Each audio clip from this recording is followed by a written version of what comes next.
What's up, Super Mom? Welcome back to Julia's Mom. So for today's video, ipapakita ko naman sa inyo ang Spectra hands-free cup. Keep on watching!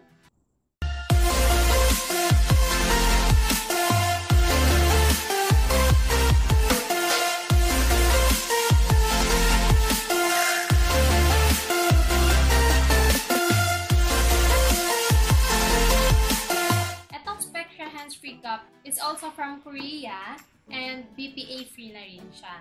So, mabibili nyo siya as pair lang. Wala siyang single, gaya ng Imani hands-free cup. So, ito is nabili ko siya ng 1.9 sa isang page ulit sa Facebook. So, ilalagay ko na lang sa description yung link ng shop. When it comes to packaging, yung box niya is made of hard box. So, hindi siya madaling mayupi. So, ayan, makikita nyo, gantong-ganto ko siya na-receive sa seller. So, walang yupi ni isa. And then, may kasama naman siyang manual. Kaya lang yung manual niya is Korean yung language. So, hindi nyo rin siya maiintindihan. Though, may mga picture naman dyan. Yan. Pero ako, ang ginawa ko is nag-research na lang ako nung manual niya sa internet. Sa sizing naman is meron siyang 25 and 28 mm din. Pero, mas malaki yung cup niya compared dun sa Imani. Kung mapapansin nyo, no? And then, yung capacity ng cup niya is same sa Imani rin na 8 ounce lang siya. Kaya lang, wala rin siyang measurement ng cup. So, kapag salin, doon mo palang malalaman kung ilan yung output mo. This is also a closed system pump. So, ito na yung Spectra hands-free cup. Ayan. Yung panel niya. Gilid. So, i-disassemble ko muna siya and then ipapakita ko sa inyo yung mga pump parts niya and ipapakita ko rin sa inyo kung paano siya i-assemble.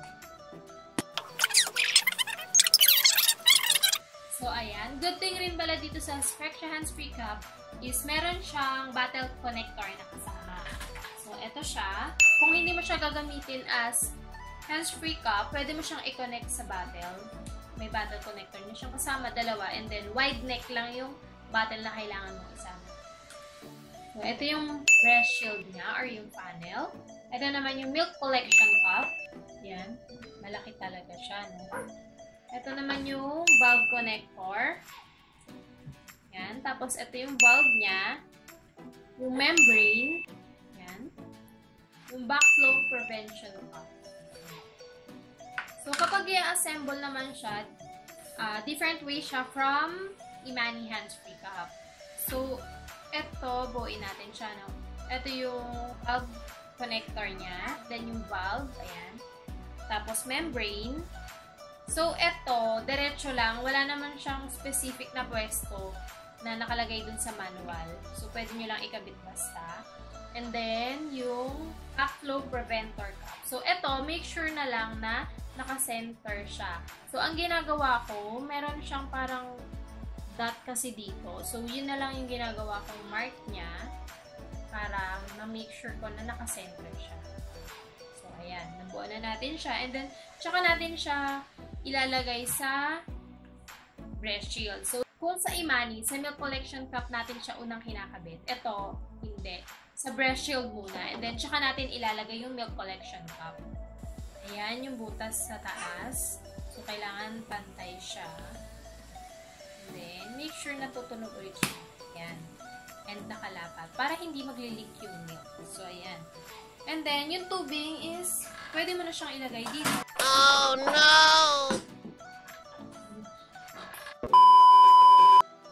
And then, yung tubing, pwede mo siyang idiretsong ikabit dito. Ayan. So, tingin ko naman, fit siya sa any pump. Basta yung tubing niya is kakasya dito sa butas. Ayan. So, after nyan, pwede mo na siyang gamitin. Sa powering naman, so tatanggalin mo lang itong tubing. And then, yan. Pwede mo na siyang i-power. Ito is medyo malaki yung butas niya compare sa Imani hands-free cup. So, super convenient para sa akin sa pagsasalin nitong Spectra hands-free cup. Kasi walang hassle, dire-diretso lang talaga siya. Yun nga lang, pag nagsalin ka ng milk, kailangan, kunyari, napuno mo siya ng 7 ounce or 8 ounce, ganyan.